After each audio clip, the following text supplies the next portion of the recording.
은혜 받으실 말씀은 출애굽기 30장 34절부터 38절 말씀입니다.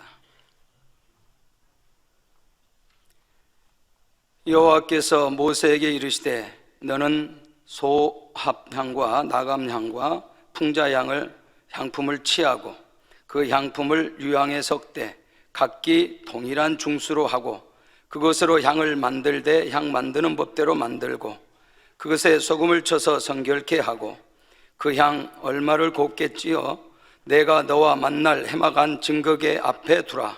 이 향은 너희에게 지극히 거룩하니라. 내가 만든 향은 여호와를 위하여 거룩한 것이니 그 방법대로 너희를 위하여 만들지 말라. 무릇 맡으려고 이 같은 것을 만드는 자는 그 백성 중에서 끊쳐지리라. 아멘. 임마누엘 성가대 찬양과 니시 오키드라 연주 후 사랑하는 당회장님을 대신해서 연합성결신학교 총장이신 정구영 목사님께서 분향단 두 번째 말씀 증거해 주시겠습니다. 아멘. 이번 시간에는 지난 시간에 이어서 분향단 두 번째 말씀을 전하도록 하겠습니다. 말씀을 전하기에 앞서서 우리 지난 시간에 배운 거 잠깐만 훑어보고 본론으로 들어가도록 하겠습니다. 우선 분향단 그림 좀 한번 띄워주시기 바랍니다. 네. 분향단의 크기는 가로 1규빗, 세로 1규빗, 높이 2규빗입니다. 그리고 금태가 있고 상단 4귀퉁이에 뿔이 있습니다. 그리고 양쪽에 금고리가 둘씩 4개의 고리가 있고 또 고핫자손이 움직일 때 이거를 이제 어깨에다 메고 움직여야 되기 때문에 채를 양쪽으로 끼워 놓은 것을 볼 수가 있습니다. 그래서 이 모든 재료는 먼저 조각목이라고 하는 나무로 만들고 그 다음에 그 나무를 금으로 전부 입힌 것입니다. 그래서 분향단의 크기는 어떻고 제작은 어떻게 하느냐 하는 거 지난 시간에 한 건 잠깐 말씀드렸고, 그 다음에 위치는 지성소가 있고 성소가 있는데 지성소 휘장 바로 앞 중간에 그 언약궤하고 마주보고 맞은편에 있는 것을 여러분들이 지난번 그림을 통해서 보셨습니다. 그리고 분향단에서 분향을 할 때 어떤 규례를 따라서 분향해야 되느냐 하는 것을 지난 시간에 6가지를 말씀을 드렸는데 아마 1번, 2번 이렇게 기억하시지는 못하겠지만 제가 제목만 불러드려도 그래 그렇게 했었어 하고 기억을 하실 것입니다. 그래서 지난 시간에 6가지 항목에 대해서 얘기했고 이번에는 나머지 항목에 대해서 또 계속 살펴보도록 하겠습니다. 제일 첫 번째, 분향단에서 하나님 앞에 사르는 향은 지극히 거룩한 향이다. 그게 첫 번째 규례였고요. 두 번째는 분향할 때 사용하는 향은 향을 만드는 법대로 만들어야 된다. 이렇게 하면 좋고 저렇게 하면 좋다 그래서 인간이 마음대로 만들면 안 된다. 그리고 세 번째는 향을 만드는 향품은 4가지, 소합향과 나감향과 풍자향과 유향을 아까 읽어주신 말씀대로 동량으로 섞어서 찧어서 만든다는 것이고, 그 다음에 향을 만들 때 반드시 소금을 쳐서 성결하게 해야 된다는 것이 4번째고, 5번째는 향은 아침과 저녁에 2번 피웠고 이 향이 하나님 앞에서 끊이지 않도록 하라는 말씀 규례를 주셨습니다. 6번째, 다른 향을 살라서도 안 되고, 그러니까 하나님께서 지시하신 그 향을 살라야 되고, 그 다음에 이 분향단에서는 분향만 해야지 거기서 번제를 드리거나 소제를 드리거나 아니면 전제는 술을 부어서 드리는 제사죠. 그런 거 안 된다. 분향단은 오로지 분향하기 위해서 쓰여져야 된다 하는 말씀 6가지를 지난번에 말씀드렸고요. 7번째는 대속제일에는 1년에 하루 지성소에서 분향하고, 분향단에서 분향하는 줄 알았더니 지성소에서 분향한다는 건 무슨 의미인가? 분향하고 분향단을 속죄해야 된다. 이게 출애굽기 30장 10절 말씀입니다. 그러면 이건 도대체 분향단에서 분향을 해야지 지성소에서 분향한다는 것은 무슨 의미인지, 대속제일에는 또 왜 분향을 해야 되는지 하는 것을 구체적으로 어떻게 하는가는 레위기 16장 11절부터 19절까지 되어 있습니다. 그래서 제가 간단하게 설명을 드리도록 하겠습니다. 아론이 일대 대제사장이죠. 근데 아론은 인간입니다. 인간은 모두가 다 죄인입니다. 그러니까 아론이 대제사장이긴 하지만 아론도 계속적으로 죄를 지을 수 있고 그 죄를 속해야 되고 아론의 후손인 제사장들도 마찬가지입니다. 그래서 이 구약 시대에는 대속죄일이라고 있어서 물론 죄를 지었을 때 그때그때마다 뭐 속죄제를 지낸다든지 여러 가지 제사를 지내지만 특별히 전국적으로 이스라엘 백성 전체를 위해서 또 그 지성소 성소를 위해서 정결케 하는 예식이 필요했습니다. 그래서 그 예식과 관계되는 것이 오늘 그 지성소에서 분향한다 하는 말이 그 속에 포함되어 있는데요. 그래서 11절 레위기 16장 11절에 보면 아론은 죄인이라 그랬죠.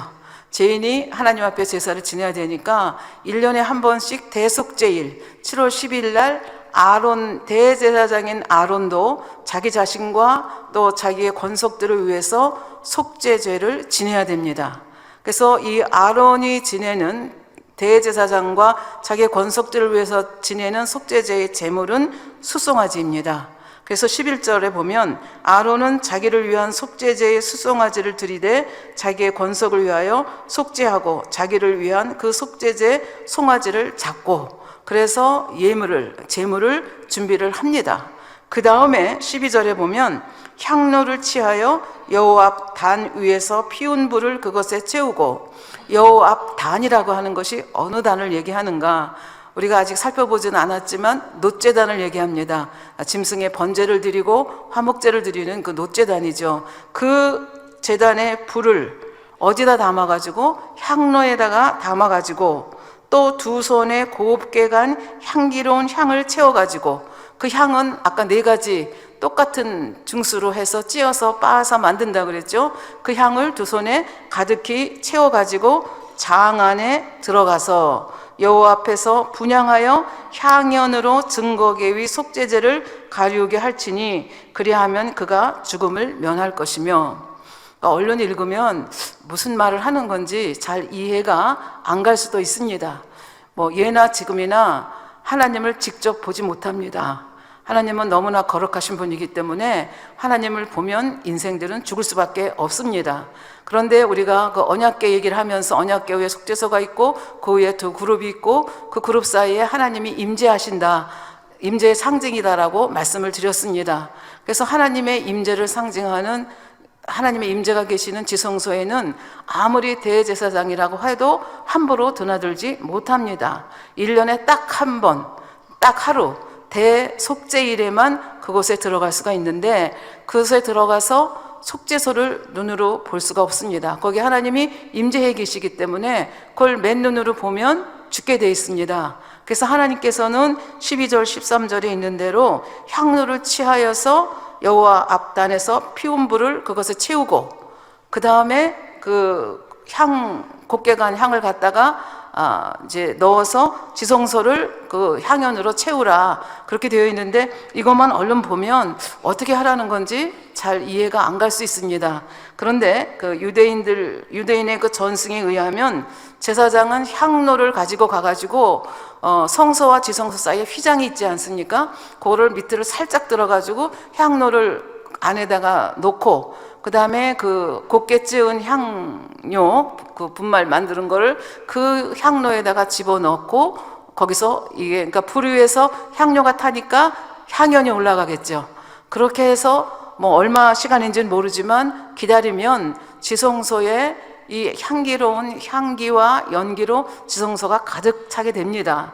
그러면 비로소 그러니까 하나님의 임재를 직접 만나면 죽기 때문에 이렇게 향연으로 전부 가득 채운 다음에 비로소 지성소에 들어갈 수 있습니다. 근데 아까 자기와 자기의 권속들을 위해서 숫송아지를 잡아서 예물로 준비했다 이렇게 말씀을 드리지 않았습니까? 그래서 이렇게 향연으로 지성소를 가득 채운 다음에 14절에 보면 또 송아지의 피를 취하여 아까 송아지 잡은 거 피를 취해가지고 손가락으로, 그러니까 피를 취해가지고 어디 들어가요? 지성소에 들어갑니다. 그러니까 이제 그 연기가 가득하기 때문에 들어갈 수 있는 거죠. 그래서 속죄소 14절에 보면 손가락으로 속죄소 동편에 뿌리고 또 손가락으로 그 피를 속죄소 앞에 7번 뿌릴 것이며 그래서 이걸 잘 읽어보면 토탈 몇 번 뿌리라는 건지 이게 잘 이렇게 감이 안 올 수가 있습니다. 이게 번역할 때 좀 애매하게 번역하면 이런 일이 생길 수 있거든요. 근데 이제 히브리어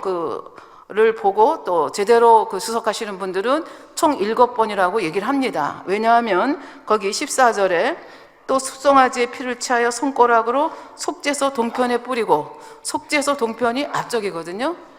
또 손가락으로 그 피를 속죄소 앞에, 그러니까 속죄소 동편과 속죄소 앞은 동일한 걸 2번 표현을 했다는 거죠, 히브리어로 봤을 때. 그래서 토탈 같은 장소를 표현하는 거기 때문에 7번 뿌렸다. 그리고 보면 손가락으로 찍어가지고 손가락으로 이렇게 피를 7번 뿌린다고 되어 있거든요. 왜 손가락으로 뿌리느냐? 이 속죄소는 하나님 임재가 계신 그룹이 있고 굉장히 거룩한 곳이기 때문에, 그리고 성물은 함부로 손으로 만질 수가 없잖아요. 그래서 손가락으로 튀기면, 이렇게 피를 뿌리게 되면 그걸 성물을 만지지 않고도 피가 뿌려지기 때문에 이제 그런 방법으로 하나님께서 하라고 이렇게 말씀을 하신 거죠. 그래서 구약에는 이 대속제일마다 매년 7월 10일마다 보통 때 드리는 속죄제도 이 지성소에는 하여튼 1년에 한 번밖에, 그러니까 하루밖에 못 들어갑니다. 한 번은 아닙니다. 또 왜냐하면 백성들의 그 죄를 사해주는 염소피를 갖고 또 들어가야 되기 때문에 한 번은 아니지만 하루만 들어갈 수 있는 너무나 거룩한 그런 곳이다 하는 것을 알 수가 있습니다. 근데 신약에 와서는 예수님이 십자가에 못 박혀 돌아가시고 다 이루었다 말씀하신 대로 그 휘장이 찢어졌기 때문에 다 이렇게 매번마다 드릴 필요는 없는 거죠. 예수님께서 한 번에, 단번에 다 이루셨기 때문에 그렇습니다.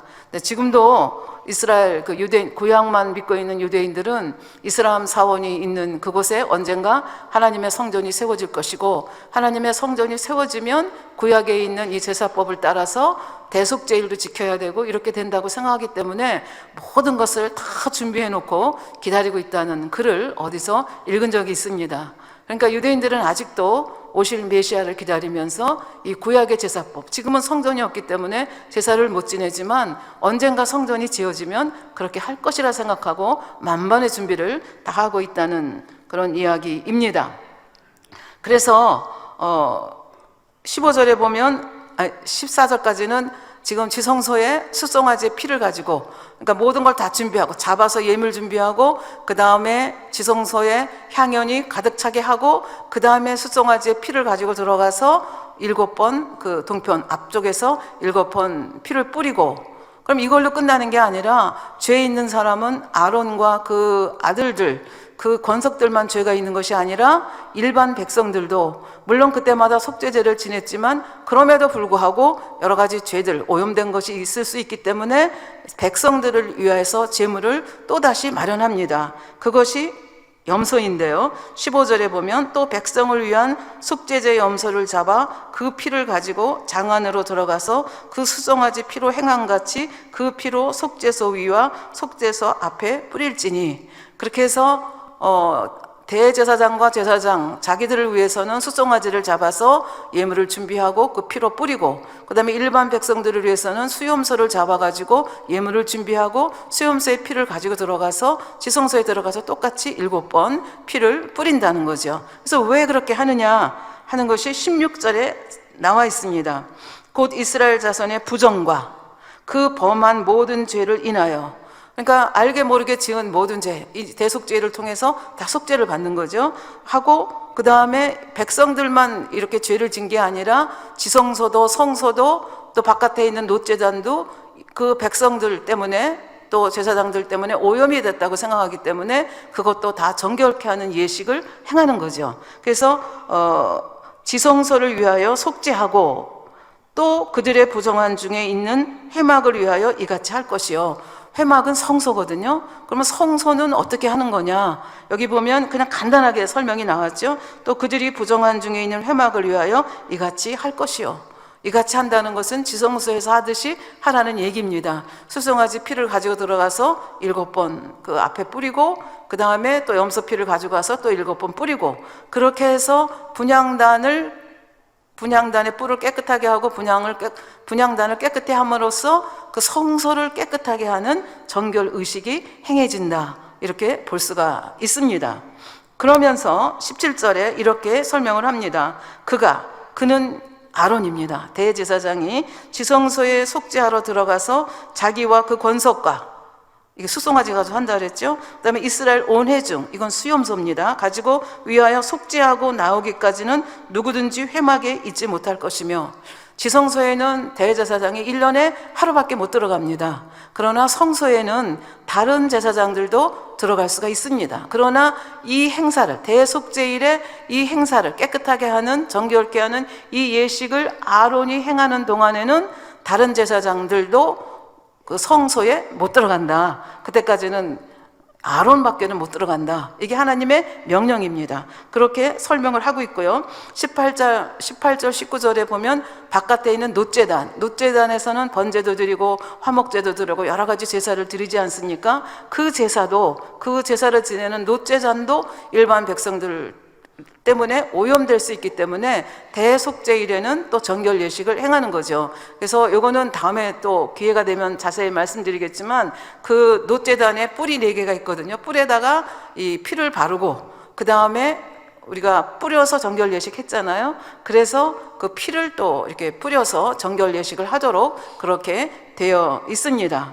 그래서 아까도 말씀드렸지만 구약에서는 이렇게 죄를 지을 때마다 제사를 지내고, 또 그것도 부족해서 대속죄일 날 또 이렇게 전체적으로 깨끗게 하는 이제 이런 행사를 늘 하죠. 그런데 신약 시대에 사는 우리는 예수님께서 십자가에 못 박혀 돌아가심으로 그 보혈의 피를 흘려주셔서 다 이루셨기 때문에, 한 번에 완전히 이루셨기 때문에 우리는 더 이상 그렇게 할 필요가 없다는 것을, 그러니까 지금도 구약을 믿는 유대인하고 비교했을 때 우리는 그렇게 할 필요가 없다는 것을 다시 한번 말씀을 드리겠습니다. 히브리서 7장 27절에 보면 저 예수 대제사장들이 먼저 자기 죄를 위하고 다음에 백성의 죄를 위하여, 이게 무슨 소리인지 이제 이해가 되시죠?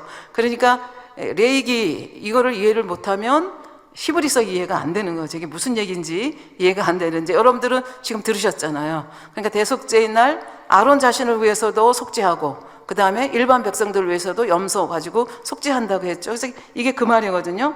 저 대제사장들이 먼저 자기 죄를 위하고 다음에 백성의 죄를 위하여 날마다 제사를 드리는 것 같이 할 필요가 없으니 저가 단번에, once and for all, 영어로는 그렇게 얘기하죠. 단번에, 그냥 한 번에 다 예수님께서 완성하셨다. 얼마나 감사한 일입니까? 예. 그래서 지금 그 분향단의 규례에 대해서 7번째, 대속죄일에 어떻게 분향단을 정결케 하는지, 지성소를 어떻게 정결케 하는지에 대해서 대충 말씀을 드렸고요. 8번째는 출애굽기 30장 37절 38절 아까 읽어주신 말씀에 보면, 내가 만들 향은 여호와를 위하여 거룩한 것이니 그 방법대로 너희를 위하여 만들지 말라. 이게 무슨 얘기인가 하면, 이 향이 너무 향기롭지 않겠습니까? 굉장히 고급 향품들입니다. 그러니까 냄새가 너무 좋으니까 우리도 조금 만들어서 조금 피워볼까? 안 된다는 얘기예요. 이건 오로지 하나님만을 위해서 드리는 향으로 드려져야 된다는 거예요. 향기가 너무 좋다 그래서 내 개인이 만들어 쓴다든지, 아니면 뭐 우상숭배에 그 향을 가져가서 피운다든지, 이거 안 된다는 얘기를 여기서 하고 있습니다. 38절에 보면, 물은 맡으려고 이 같은 것을 만드는 자는 그 백성 중에서 끊쳐지리라. 그냥 막연히 안 된다가 아니라 하나님 앞에 드려야 할 분향의 재료를 그렇게 똑같이 냄새 맡으려고, 너무 좋아, 이렇게 냄새 맡으려고 만드는 자는 하나님의 백성에서 끊쳐진다는 거예요. 너무나 끔찍한 일이죠. 이스라엘 백성이 하나님의 백성이 아닌다면 그거는 이방인보다도 못하지 않습니까? 그러니까 절대로 해서는 안 된다 하는 것을 말씀을 드리고 있습니다.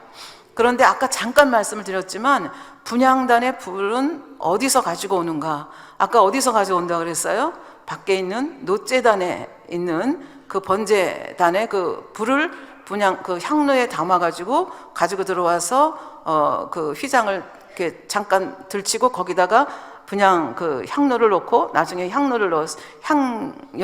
찌은 향료를 넣어서 그 향연을, 그러니까 완전히 지성소를 하나님 기뻐하시는 향으로 채운다, 연기로 채운다, 향연으로 채운다. 이제 그런 말씀을 드렸는데, 그러면 이 번제단의 불만 사용을 해야 되는데 이 번제단의 불은 어디서 왔는가 하는 것입니다. 여러분들이 성경을 읽어 가시다 보면 이제 출애굽께서 성막을 만드시고 레위기로 들어가면 레위기 1장서부터 7장까지는 각종 제사법에 대해서 말씀을 합니다. 5가지 제사법에 대해서 얘기를 하고, 그 다음에 8장에 가면 이제부터, 지금까지는 모세가 주체가 됐지만 이제는 아론이 대제사장으로 위임식을 하는 장면이 레위기 8장에 나옵니다. 그래서 위임식을 하면 우리 목사들이 안수 받으면 그 다음에 이렇게 설교도 하고 축도도 하고 그렇게 할 수 있지 않습니까? 마찬가지로 아론과 그의 아들들이 위임식을 했습니다. 8장에서 위임식을 하고 9장에 가면 처음으로 아론 대제사장이 주체가 돼서 하나님 앞에 첫 제사를 드리는 장면이 나옵니다. 그래서 제물을 준비하고 첫 제사를 드리는데, 그 첫 제사를 드렸으면 제사를 드린 사람의 입장에서는 하나님께서 이 제사를 받으셨는지 안 받으셨는지 굉장히 궁금하지 않겠습니까? 그래서 하나님께서 내가 너희들이 드리는 제사를 잘 받았다, 그런 사인을 해주시는 것이 레위기 그 9장 마지막에 보면 나옵니다. 레위기 9장 22절부터 24절을 보겠습니다. 아론이 백성을 향하여 손을 들어 축복함으로 속죄제와 번제와 화목제를 필요하고 내려오니라. 제사를 처음으로 한 거죠. 그 다음에 모세와 아론이 회막에 들어갔다가, 그러니까 성소에 들어갔다가 나와서 백성에게 축복을 했습니다. 그랬더니 여호와의 영광이 온 백성에게 나타나며 불이 여호와 앞에서 나와 단 위에 번제물과 기름을 사른지라. 지금 제물을 다 벌려놓고 이제 하나님께서 정말 이걸 받으실지 안 받으실지 이러고 있는데, 축복하고 그 다음에 또 회막에 들어갔다 나오니까 여호와의 영광이 가득하더니 여호와의 불이 나와가지고 하늘에서 불이 떨어져서 그 놋대잔에 있는 제물들을 확 태우는 거예요. 여러분들이 그 자리에 있었다면 얼마나 기쁘기도 하고 얼마나 두렵기도 하겠습니까? 여기 백성들의 반응이 나옵니다. 온 백성이 이를 보고 소리 지르며 엎드렸더라. 그러니까 너무 황송하기도 하고 하나님의 불이 하늘에서 내려온다는 것을 눈으로 보면서 얼마나 두렵고 떨렸겠습니까? 그래서 하나님께서는 이 여호와의 불, 하나님께서 주신 불을 절대로 꺼치지 말라고, 제단의 불을 끄지 말라고 명령을 해주셨고, 그리고 이렇게 분향할 때마다 아침 저녁으로 분향하는데 그때마다 이 제단의 불을 가져다가 거기다가 찌은 향로를 넣어서 하나님 앞에 분향단에서 분향하고, 그 다음에 1년에 한 번은 대속제일, 아까 말씀드린 그런 행사를 하고 있다 하는 것을 우리가 알 수가 있겠습니다. 그래서 레위기 1장부터 7장까지는 구체적으로 제사 지내는 방법에 대해서 얘기를 했고, 8장에서는 제사장들을 위임식을 했고, 8장에서는 했고, 9장에서는 지금 첫 제사를 지내서 하나님이 기쁘게 봐주셨다고 사인을, 여호와의 불을 내려주셔서 사인을 했습니다. 그런데 10장에 가면 불행한 사건이 벌어집니다. 그러니까 아론과 아론의 아들들이 제사를 지내고 얼마 안 있는 그 초창기에 이 비극이 일어났다는 그런 얘기입니다. 레위기 1장부터 2절에 보면 아론의 아들 나답과 아비후가 첫째 아들, 둘째 아들입니다. 나답과 아비후가 각기 향로를 가져다가 여호와의 명하시지 않은 다른 불을 담아, 제단의 불을 썼어야 되는데 제단의 불이 아닌 어떤 불인지는 모르겠어요. 다른 불을 담아 여호와 앞에 분향하였더니 불이 여호와 앞에서 나와 그들을 삼킴에 그들이 여호와 앞에서 죽은지라. 그러니까 하나님께서는 하나님의 명령대로 제사를 지내기를 원하십니다. 하나님의 명령대로 예배를 받으시기를 원합니다.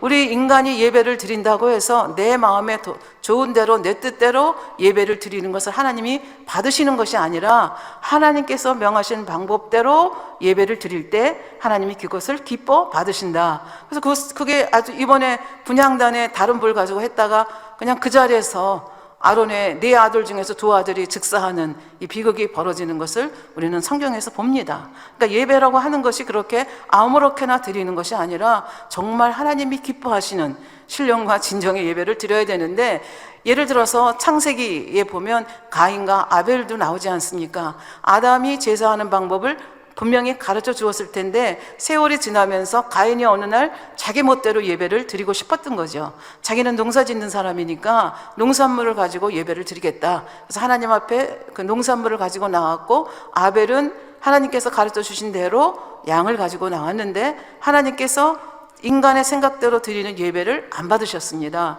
가인의 예배를 받지 않았다고 되어 있고, 그것 때문에 어떤 비극이 일어났는지는 우리 창세기 말씀을 통해서 잘 알 수가 있겠습니다. 그러니까 이 예배라고 하는 것이 그렇게 우리가 아무렇게나 드리는 것이 아니라 누구 말 맞다나 예배에 생명을 걸라고 말하거든요. 거룩하고 경건하게 하나님이 원하시는 방법대로 신령과 진정으로 예배 드리는 예배를 하나님께서는 받으신다 하는 것을 우리가 이 사건을 통해서 교훈을 받을 수가 있겠습니다. 이렇게 해서 분향단의 규례와 관계에서 9가지를 우리가 살펴봤고요. 이제부터는 그럼 이런 규례들을 통해서 우리가 받을 수 있는 영적인 교훈이 무엇인가 하는 것을 이제부터 살펴보도록 하겠습니다. 우선 첫째, 분향단의 위치가 속죄소 맞은편 휘장 앞이잖아요. 이걸로 봐서 지속되는 예수 그리스도의 중보 사역이 얼마나 중요한가, 이 중보의 기도가 얼마나 중요한가 하는 것을 우리는 다시 한번 알 수 있다는 얘기죠. 그래서 레위기 16장 34절에 보면 이는 너의 영원히 지킬 규례라. 이스라엘 자손의 모든 죄를 위하여 1년 1차 속죄할 것이니라. 아론이 여호와께서 모세에게 명하신 대로 행하니라. 히브리서 9장 7절에도 비슷한 말씀이 나와 있고, 그러나 신약에서는 뭐 대속죄일이나 이런 거 우리는 더 이상 지킬 필요가 없는 거죠. 왜? 예수님께서 온전히 이루셨기 때문에 그렇다 하는 것을 우리가 다시 한번 상기하면 되겠고요. 그래서 예수님은 이 땅에 계실 때도 우리 인생들을 위해서 중보기도 하셨습니다. 지난 시간에 말씀드린 그 이제 십자가 지기에 앞서서 시몬 베드로에게 사단이 너를 밀가부로 하려고 한다. 그러니까 깨어 있으라고 얘기했는데 사실 못 깨어 있었잖아요. 그러면서 얘기하시기를 32절에 루가복음 22장 32절에 그러나 내가 너를 위하여 내 믿음이 떨어지지 않기를 기도하였노니, 중보기도 하셨다는 얘기죠. 너는 돌이킨 후에 내 형제를 굳게 하라. 그래서 예수님을 뭐 기도 소홀히 했다가 결국 3번이나 부인했지만 결국은 이 기도대로, 예수님의 중보 기도대로 다시 회복돼서 제일 가는 사도가 된 것을 우리는 알 수 있습니다. 그뿐 아닙니다. 예수님께서는 마지막, 그걸 위해서, 죽기 위해서 오신 분이죠. 십자가 위에서 못 박혀 돌아가시면서도 그 끔찍한 상황 속에서도 인생들을 위해서 중보 기도를 하셨습니다. 누가복음 23장 34절에 보면 이에 예수께서 가라사대 아버지여 저희를 사하여 주옵소서 저희가 하는 것을 알지 못함이니이다 하시더라. 자기를 십자가에 못 박는 사람들, 옷을 찢어서 나누는 사람들, 조롱하는 사람들, 침뱉는 사람들, 저 사람들이 지금 무슨 짓을 하는지 알지 못하니까 아버지 용서해 주세요.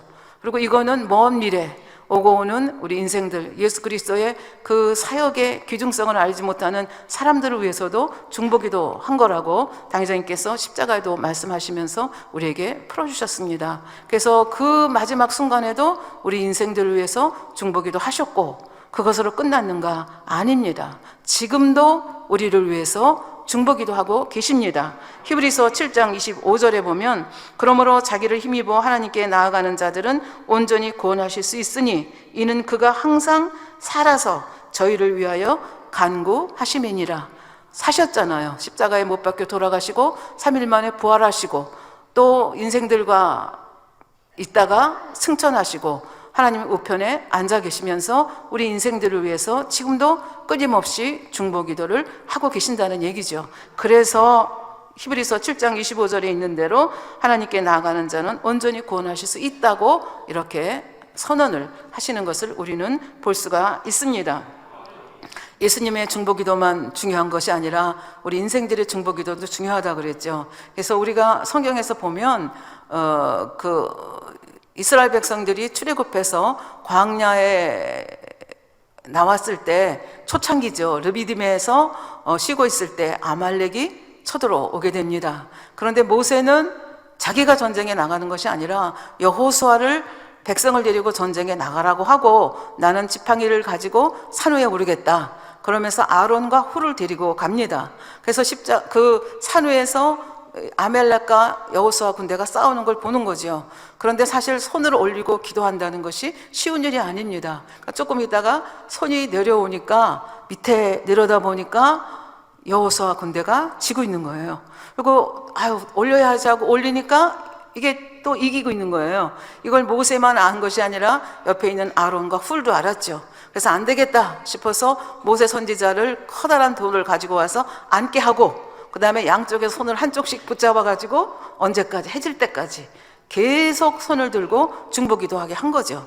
그러니까 손을 들고 있는 동안은 어떻게 해요? 아말렉군을 물질렀잖아요. 그러니까 결론적으로 누가 이겼다는 얘기예요? 여호수아 군대가 이겼다는 얘기죠. 그래서 이런 일이 있었고 하나님께서는 이거를 책에 기록하라고 하시고 모세는 이 일을 기념을 해서 하나님 앞에 단을 쌓습니다. 그리고 그 단의 이름을 여호와 니시, 우리 니시 게스라도 여기서 나온 거죠. 여호와 니시, 우리에게 승리를 주시는 하나님으로 그렇게 그 하나님을 인식하는 것을 우리가 볼 수가 있습니다. 그러니까 아말렉과의 전투에서 이긴 것이 물론 현장에 나가서 싸운 사람은 여호수아지만 사실은 누구 때문에 이긴 거냐 하면 중보기도하는 그 중보기도의 능력이 사실은 더 크게 작용을 했다. 왜냐하면 내리면 지고 올리면 이기니까. 그래서 그 중보기도가 얼마나 중요한가 하는 것을 다시 한번 우리에게 얘기를 해주고 있습니다. 케냐에 마크 브라운이라고 하는 8살 난 고아가 있었습니다. 이게 어머니 아버지 없이 살다 보니까 이 험악한 세상에서 범죄를 하게 되고 14살에 소년원에 들어갔습니다. 근데 다행히도 그 교도소 집회에서 예수님을 영접을 했고 그 다음에 교도소에 있을 때 병이 들어서 병원에 갔다가 거기서 입원해 있는 동안에 성령 체험을 하게 됩니다. 그러니까 성령 세례를 받고 성령 불세례를 받으면서 이 사람이 완전히 변하게 됩니다. 그래서 8년 뒤인 22살의 나이에 그는 주의 종이 되기로 헌신을 합니다. 그리고 신학을 했겠죠. 그리고 하나님 앞에 기도하는 중에 교회를 세우라는 말씀을 주셨습니다. 그런데 교회를 어떻게 세워야 되는지 전혀 알 길이 없었습니다. 그래서 이 마크 브라운이라고 하는 이분이 12명의 친구들과 함께 40일간 철야 기도를 했습니다. 그러니까 교회를 세우기 위한 중보기도 모임이 40일간 12명이 한 거고 그 다음에 이 40일간의 중보기도 모임이 끝난 다음에 이제 전도를 하러 나간 겁니다. 교회를 세우기, 성도가 있어야 되니까. 근데 첫째 날은 한 명도 전도가 안 됐습니다. 근데 둘째 날이 왔는데 노숙자 한 사람이 찾아왔는데 그 사람이 정신 이상자였습니다. 그럼에도 불구하고 이 12명이 노숙자면 어떻고 정신 이상자면 어떠냐, 보내주신 하나님 앞에 너무 감사해서 그 노숙자를 중앙에 두고 12명이 삥 둘러 서가지고 막 그분을 향해서 중보기도를 한 거예요. 중보기도를 하는데 하나님께서 그 40일간의 기도, 이들의 중보기도를 들으시고 이 노숙자가 그 자리에서 정신 이상이 치료가 된 거예요. 그러니까 이 노숙자가 너무 놀라가지고, 박수 안 치셔도 돼요. 너무 놀라가지고 나가가지고 사람들한테 간증을 하기 시작한 거예요. 내가 저 사람들한테 기도를 받았는데 나는 왜 나 알잖아요. 노숙자고 정신 이상자니까 알잖아요. 그러니까 사람들이 어디서 그러면서 그 교회를 찾아와서 교회가 세워지게 되고 부흥하게 됐다는 그런 얘기입니다. 그러니까 이게 실제로 있었던 이야기거든요. 그러니까 중보 기도를 하나님께서 얼마나 귀히 보시는가 하는 것을 다시 한번 알 수가 있습니다. 그 다음에 두 번째, 이 영적인 의미, 분향단의 규례가 갖는 영적인 의미는, 분향단은 지극히 거룩한 단이라고 아까도 말씀을 드렸습니다. 그리고 지극히 거룩한 향이 올려져야 됩니다. 그러면 지극히 거룩한 분향단, 지극히 거룩한 향이 올라가야 한다는 것은 영적으로 무슨 뜻인가? 이거는 성도의 기도가 거룩해야 된다는 것을 뜻한다, 이렇게 볼 수가 있겠습니다.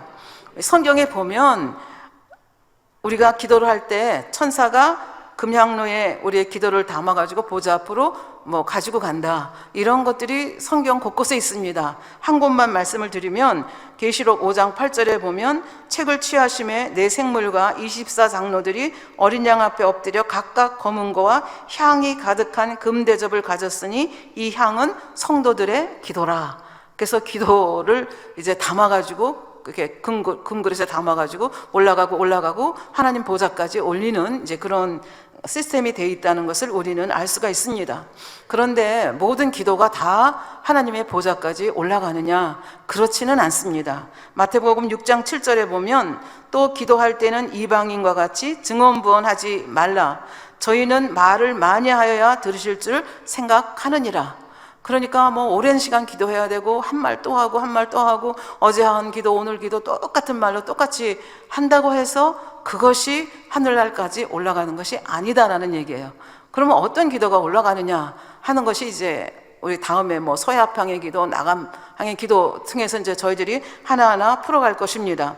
그래서 천사들이 어떻게 기도를 가지고 올라가고 하나님께서 그것을 얼마나 귀히 여기고 어떤 기도가 하나님 보좌까지 올라가는지 하는 것을 우리에게 알도록 해주는 기도 항아리라는 소제목에 박효진 장로님이 쓰신 글이 있어서 제가 또 여러분께 소개를 하도록 하겠습니다.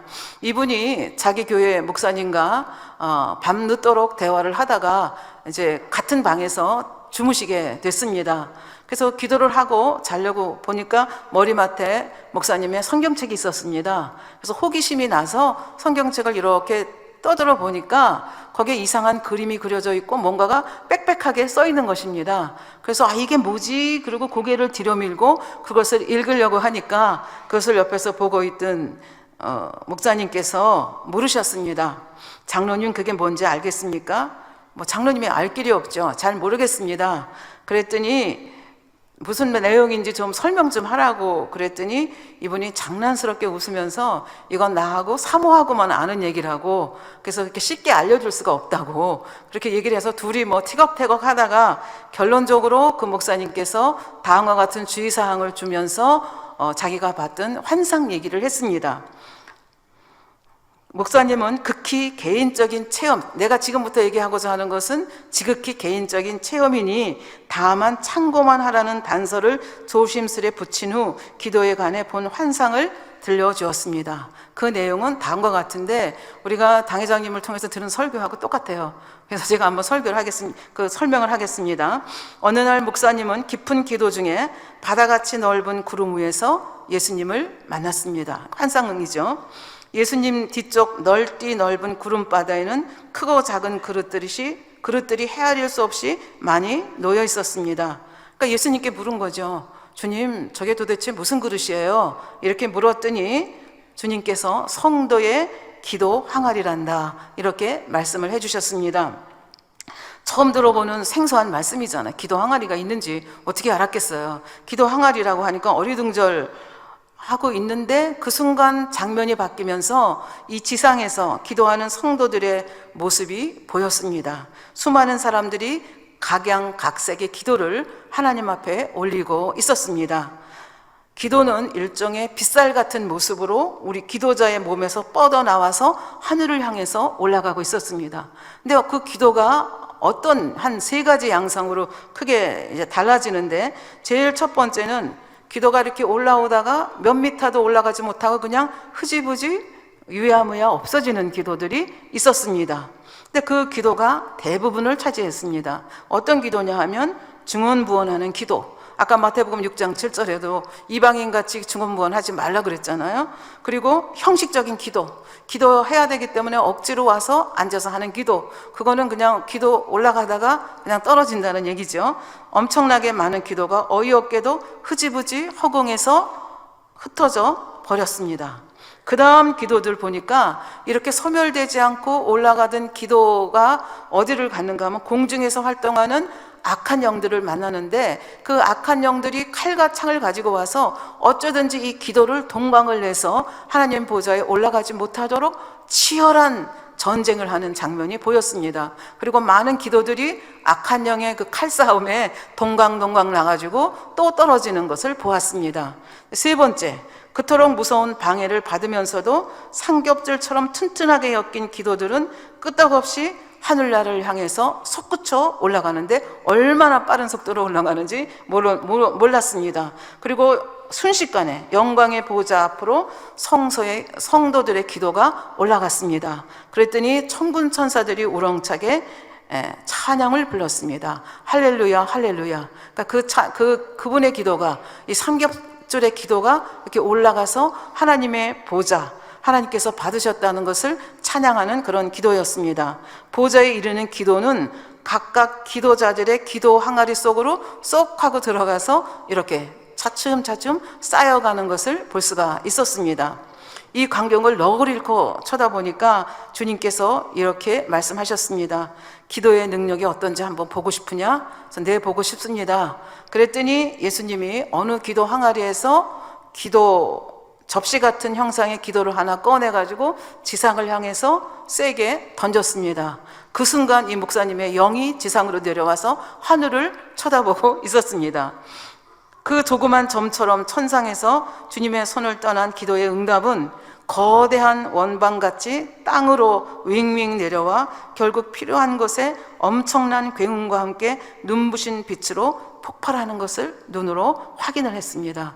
그래서 너무 그 광경이 무섭고 기쁘고 떨려서 이분도 자연스럽게 엎드려서 하나님을 경배할 수밖에 없었다. 그럼에도 불구하고 그 광경이 내리 속에 남아 있어서 이 기도의 능력이, 하늘에 하나님 보좌까지 간 기도의 능력이 얼마나 대단한가를 확인할 수가 있었다라고 그 글 속에서 써놓은 것을 제가 읽을 수가 있었습니다. 그 다음에 그 분양, 나의 영적인 교훈 세 번째는, 우리 지난번에 그 향료를 만들 때 4가지 향료를 섞어서 동일한 무게로 섞어서 만든다고 말씀을 드렸습니다. 근데 오늘은 시간 관계상 소합향부터 말씀을 드리도록 하겠습니다. 지난번에 말씀드렸듯이 이 향은 인도나 팔레스타인 지방에서 자라는 나무에서 채취를 합니다. 다시 한번 그림 보여주시겠습니까? 예, 생각나시죠? 그래서 공동 번역에는 떼죽나무라고 되어 있는데, 강한 태양을 받으면 이 나무의 수액이 저절로 흘러나와 가지고 고무진액처럼 굳어져서 저렇게 향이 되면 저걸 빻아서 이제 하나님 앞에 드리는 향의 한 재료로 쓰게 되는 거죠. 그래서 이거는 그냥 태양열을 받으면 저절로 흘러나와서 이렇게 굳어져서 향이 되는 거잖아요. 그래서 이러한 소합향의 기도라고 하는 것은 하나님을 향한, 주님을 향한 갈망, craving, 갈망에서 나오는 기도다. 그래서 예를 들면 시편 42편 1절에 보면 사슴이 시냇물을 찾기에 갈급한 같이 내 영혼이 주를 찾기에 갈급하나이다. 갈급한 기도, 하나님 앞에 드리는 갈급한 기도인데, 이런 갈급한 기도는 기도해야 되기 때문에, 누구한테 보여야 되기 때문에 억지로 하는 기도가 아니라 정말 태양빛의 수액이 저절로 흘러나와서 굳어지듯이 내 마음의 중심에서 이게 그냥 흘러나와가지고 이게 기도가 돼서 하나님 앞에 올라가는 거죠. 그래서 이런 기도는 굉장히 힘 있는 그런 기도가 될 수 있겠다 하는 것을 여러분도 짐작하실 수가 있겠습니다. 예를 들면 썬다싱이라고 하는 인도의 전도자에 대해서 여러분들이 많은 예화를 들었을 겁니다. 그래서 이분이 하루는 그 티벳에 있는 그 티벳 지방에 가서 복음을 전하다가 이것이 발견이 돼가지고 라마교 공동체에서 잡아들였습니다. 잡아들여가지고 높은 승려의 명령으로 아주 깊은 웅덩이 속에 이 사람을 사형 집행을 했습니다. 그러니까 깊은 웅덩이 속에 집어넣고 위에 뚜껑을 탁 닫아버리는 거예요. 그러면 나가지 못하면 먹을 것 없고, 그러면 이제 거기서 있다가 죽게 되는 거죠. 그래서 이 사람이 밑바닥에 떨어졌을 때 보니까 거기 이미 와서 죽은 사람들의 살들이 뒹구는 것을 보았습니다. 이분이 이런 상황 속에서 어찌 기도하지 않았겠습니까? 하루 기도하고 이틀 기도하고 3일째 날 밤이 됐는데 정말 하나님 앞에 큰 소리로 부르짖어 기도했습니다. 그랬더니 그때 누군가가 밖에서 그 웅덩이의 뚜껑을 열고 아래로 줄을 내려뜨리면서 이거를 잡으라고 그런 소리를 듣게 됐습니다. 그래서 그 보니까 밧줄 끝에 고리가 달려 있는데 자기는 떨어지다가 오른손을 다쳐가지고 오른손을 거기다 넣을 수가 없어가지고 자기의 오른 다리를 거기다 넣었더니 위에서 누군가가 끌어올렸습니다. 그래서 이제 그 깊은 웅덩이에서 밖으로 나왔고 누군가가 그 뚜껑을 닫았습니다. 그래서 살아났잖아요. 그래서 고맙다고 인사를 하려고 감사합니다 하고 보니까 아무도 없는 거예요. 하나님의 천사를 보내신 거라는 걸 우리는 알 수 있죠. 그 사도행전 12장에 보면 베드로가 감옥에 있을 때 씩씩 자고 있는 베드로 옆구리 쳐가지고 천사가 와서 밖으로 끄집어내잖아요. 비슷한 역사가 이 썬다스에게도 일어났다. 그러니까 얼마나 정말 누가 여기서 시켜서 기도하겠습니까? 정말 간절한 마음으로 갈망하는 마음으로 기도했을 때 이런 역사가 일어났다 하는 것을 볼 수가 있겠습니다. 한 예만 더 들어보도록 하겠습니다. 지금 이 여자 목사님에 대한 건데 지금 제가 인터넷을 보니까 이분이 아주 열심히 사역을 하고 계시더라고요. 그런데 이분이 남편하고 같이 미국을 간 거예요. 근데 남편은 우리나라는 보통 그렇지 않습니까? 더군다나 지금부터 뭐 20, 30년 전 뭐 그럴 땐 더 그렇죠. 그러니까 부부가 가면 남자는 학교 다니고 여자는 집에 있거나 돈벌이를 하게 되는 거죠. 근데 뭐 가가지고 남편은 미래를 위해서 저렇게 공부하고 있는데 자기는 집에 있는 거예요. 뭐 일하러 갈 형편도 못 돼요. 왜냐하면 영어가 그렇게 썩 잘하지 못하기 때문에 영어도 부족해서 텔레비전을 봐도 무슨 소리 하는지 모르니까 너무 심심하고, 그 다음에 운전면허증도 없으니까 운전하고 나가지도 못하고 너무 답답한 거예요. 그러니까 이제 이 여자분이 남편은 학교 간 사이에 집을 지키면서 하나님 앞에 간절한 소협향의 기도를 올려드리기 시작했습니다. 뭐라고 기도했는가 하면, 나도 남편처럼 학교 다니고 싶어요. 저는 하나님을 사랑하고 하나님을 위해서 지금까지 전도를 많이 해왔지만 제가 학교 가서 공부를 하면 주님을 위해서 더 효과적으로 이 사역을 할 수 있지 않겠습니까? 저를 학교에 보내주셨으면 좋겠습니다. 그런 간절한 갈망의 기도를 하나님 앞에 올립니다. 말도 안 통하니까 뭐 누구한테 얘기하겠어요. 집에서 혼자 하나님 앞에 눈물 콧물 짜가면서 기도하는데 하루가 지나고 이틀이 지나고 한 달이 지나고 몇 개월이 지났습니다. 이런 소원을 가지고 기도하는 그날도 날이 굉장히 화창했는데 갑자기 비가 내렸습니다. 막 폭우가 쏟아지기 시작하니까 그 앞 조깅을 하면서 지나가던 백인 신사가 너무 비가 많이 오니까 이 집으로 좀 비를 피하기 위해서 들어왔습니다.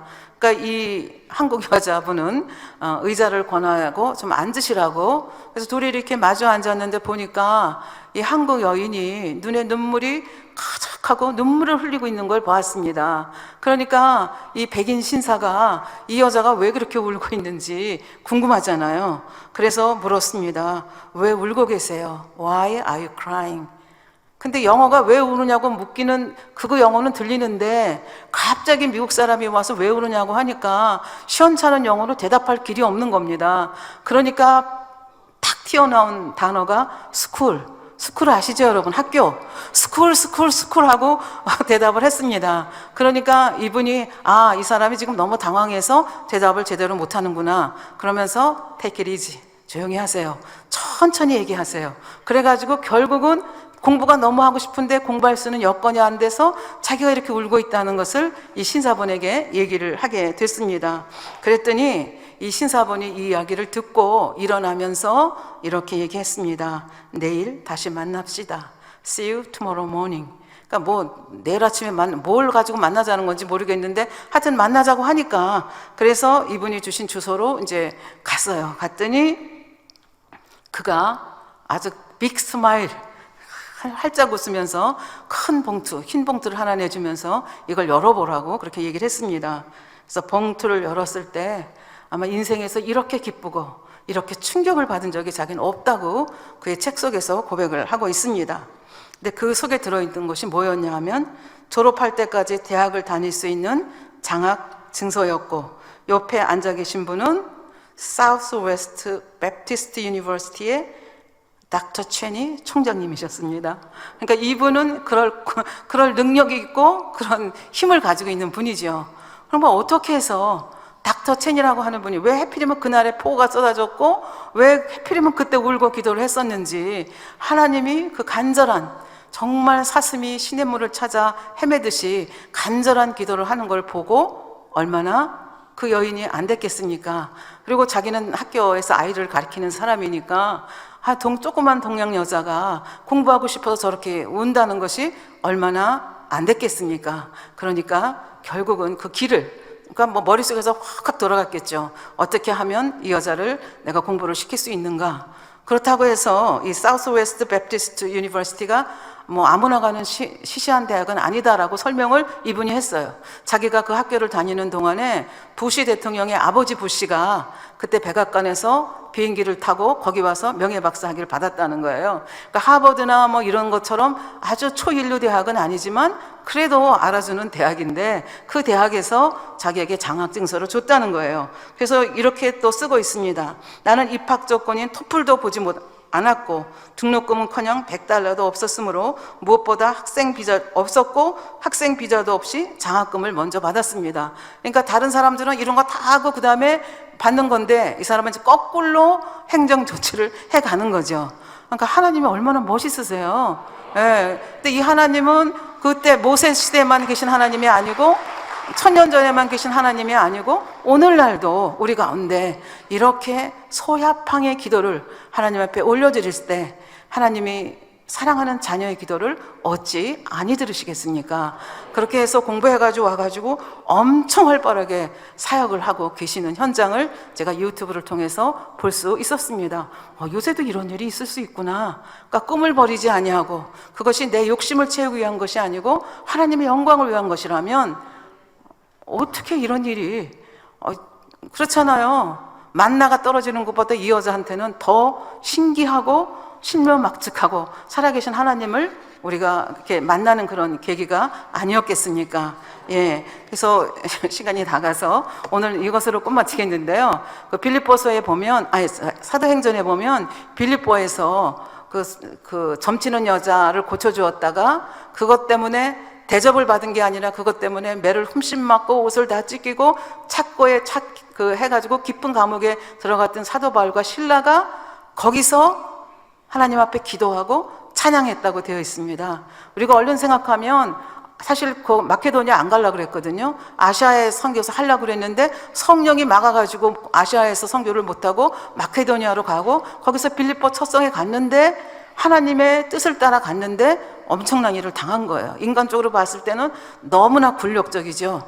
그런데 이 사람은 그렇게 원망한 것이 아니라 이렇게 역사하신 그 뒷면에 너무나 지금 치욕스럽고 매를 맞았고 옷이 찢기고 뭐 착고에 차이고 난리가 나고 깊은 감옥에 있지만 여기에도 하나님의 섭리가 있을 것이다. 하나님의 경륜이 있을 것이다. 하나님 그 경륜이 무엇입니까? 하고 하나님의 뜻을 구하다가 감사가 나오고 나 같은 자를 선교사로 써주신 하나님 너무 감사합니다. 그러다가 그것이 찬양이 됐습니다. 그 찬양을 그 옥에 있는 모든 사람이 들었다고 되어 있고 거기에 감동을 받은 하나님이 지진을 보내서 옥을 흔들어 놔가지고 착고가 다 나가고 문이 다 열렸습니다. 간수가 사람들이 다 도망간 줄 알고 자살하려고 하는데 스톱하고 사도 바울이 막습니다. 그러니까 이분이 깜짝 놀래가지고 보니까 다 거기 있는 거예요. 그래서 그 앞에 엎드리죠. 우리가 어떻게 해야 구원을 받겠습니까? 그랬더니 여러분 잘 아시는 것, 너와 주 예수를 믿으라. 그러면 너와 네 집이 구원을 받으리라. 그래서 왜 그렇게 억울한 일을 당하게 하고 왜 감옥에 들어가게 하셨는가? 그 이유가 바로 그 간수 가족들을 구원하기 위한 빌립보 교회를 더 강하게 세우기 위한 하나님의 섭리였고 하나님의 경륜이었다는 것을 우리는 사도행전을 통해서 배울 수가 있습니다. 이런 것이 바로 소야팡의 기도입니다. 그래서 오늘은 소야팡까지밖에 못했는데 우리가 하나님 앞에 이왕이면 피식피식 올라가다가 떨어지는 게 아니라 하나님의 보좌까지 쫙 올라가는 기도를 올려야 되지 않겠습니까? 그러면 어떤 기도를 올려야 되는지 앞으로도 흥미진진한 기대를 가지고 기다려 보시기 바라겠습니다. 예, 말씀 상고하면서 기도하겠습니다. 아버지 하나님 감사합니다. 오늘은 분향향의 기도, 분향단에 대해서 말씀을 드렸습니다. 아버지 하나님께서 이 분향단을 통해서 여러 가지 규례를 주셨고 그 규례를 통하여 우리에게 가르쳐 주시는 것이 무엇인지를 다시 한번 생각해 보는 시간이었습니다. 아버지 하나님, 아버지 하나님께서는 하나님의 자녀들의 소원을 들어주시기 원하시고 또 들어주실 수 있는 능력도 있으신 분입니다. 아버지 하나님, 우리가 아버지 앞에 아버지 보좌까지 올라갈 수 있는 아름다운 향의 기도를 올려드리는 자들 되게 하시고 나는 이렇게 응답받았다고 간증하며 아버지께 영광을 돌릴 수 있는 저와 우리 성도들 될 수 있도록 도와주시옵소서. 감사드리며 우리 주 예수 그리스도의 이름으로 기도하옵나이다. 아멘. 영상을 통하여 당회장님의 환자 기도를 받으실 때 아픈 곳이나 연약한 곳 위에 손을 얹고 기도 받으시고 아프지 않는 분들은 가슴에 손을 얹고 마음의 소원을 위해 믿음으로 기도 받으시기 바랍니다. 할렐루야. 전능하신 사랑의 아버지 하나님, 이 시간 기도받는 모든 성도님들 위해 안수하여 주옵소서. GCN과 인터넷과 화상을 통해 기도받는 지교회와 지성전 그리고 전 세계 하나님의 자녀들 위에도 시공간을 초월하여 역사하여 주시기를 원합니다. 믿어지는 믿음을 주시고 부정적인 생각과 의심의 세력을 물리쳐 주옵시며 모든 시험 환난도 물리쳐 주옵소서. 머리부터 발끝까지 오장육부 뼈 마디마디 온몸의 신경 조직 세포 등 아픈 곳마다 성령의 불로 태우시고 근본의 빛으로 역사하여 주옵소서. 예수 그리스도의 이름으로 명하노니 원수마귀 사단 모든 질병 균 연약함아 물러가라. 빛이여 임하라. 모든 불치 난치병도 성령의 불로 태워 깨끗게 하여 주옵소서. 말라리아를 비롯한 모든 풍토병도 물리쳐 주옵소서. 감기, 기침, 열, 몸살, 독감 등 각종 유행성 질병도 다 물러가라. 어떠한 유행성 질병 균도 틈타지 않게 지켜 주옵소서. 위암, 폐암, 간암, 유방암, 자궁암, 대장암, 피부암 등 각종 암과 에이즈, 백혈병, 뇌졸중, 고혈압, 저혈압, 심장병, 폐병, 위장병, 당뇨, 부인병, 피부병, 갑상선 질환과 모든 염증도 깨끗게 하여 주옵소서. 소아마비, 중풍, 관절염, 디스크도 온전케 하여 주옵소서. 요통, 두통, 신경통을 비롯한 모든 통증은 사라질지어다. 간질, 자폐증, 우울증, 조울증, 노이로제 등 모든 정신질환도 물러가라. 모든 마비된 것도 풀어지고 일어나 걷고 뛸지어다. 눈도 잘 보이게 하옵시고 귀도 잘 들리게 하여 주옵소서. 소경은 눈을 뜨고 기머거리는 들으며 벙어리는 말할지어다. 각종 사고 후유증도 깨끗게 하시고 부러진 뼈도 붙여 주옵소서. 화상 입은 것도 온전케 하옵시고 화기암 물러가라. 열도 물러가라. 아버지 흉터 나지 않게 역사해 주시기 원합니다. 마약을 비롯하여 각종 약물과 독극물 중독도 깨끗함을 입을지어다. 죽은 신경과 세포가 살아나며 죽은 자도 살아나게 하여 주옵소서. 잉태의 축복도 주시기를 원합니다. 잉태의 축복을 받으라. 예수 그리스도의 이름으로 명하노니 원수마귀 사단아 하늘 공중 곳에 잡은 악의 영들아 물러가라. 그의 사자들도 물러갈지니라. 이 땅의 악한 영, 더러운 영, 거짓되고 간사한 영, 의간질하고 미혹하는 모든 어둠들은 물러가라. 모든 흉악의 결박을 풀고 어둠아 물러가라. 빛이여 임하라. 아버지 하나님, 부르짖어 기도할 수 있는 능력을 주시고 죄를 버리고 성결될 수 있는 능력을 주옵소서. 영원히 잘됨같이 범사에 잘되게 하시고 가정의 복음화도 이루어 주시기를 원합니다. 한 주간도 모든 사고와 재앙으로부터 지켜주시고 불통이 없는 형통한 삶을 살 수 있도록 축복해 주옵소서. 성령의 불담으로 천군 천사와 주님의 불꽃 같은 눈동자로 모든 하나님의 자녀들과 가정, 일터, 사업들을 지켜주시기를 원합니다. 학생들에게 지혜와 명철을 더하시고 공부할 수 있는 뜨거운 마음과 열정도 더하여 주옵소서. 마음과 생각을 세상에 빼앗기지 않도록 지키시고 하나님을 뜨겁게 사랑하는 학생들로 축복하여 주옵소서. 하나님의 자녀들이 먹으나 마시나 입으나 무엇을 하든지 하나님 앞에 영광 돌리는 삶이 되게 축복하여 주시기를 원합니다. 나는 하나님을 만났노라, 체험했노라, 응답 받았노라, 축복 받았노라 간증하는 입술이 되게 역사하여 주옵소서. 아버지 하나님 감사합니다. 홀로 영광 받으옵소서. 우리 주 예수 그리스도의 이름으로 기도하옵나이다. 아멘. 涙の中おらる主愛の主それは命与える救いの道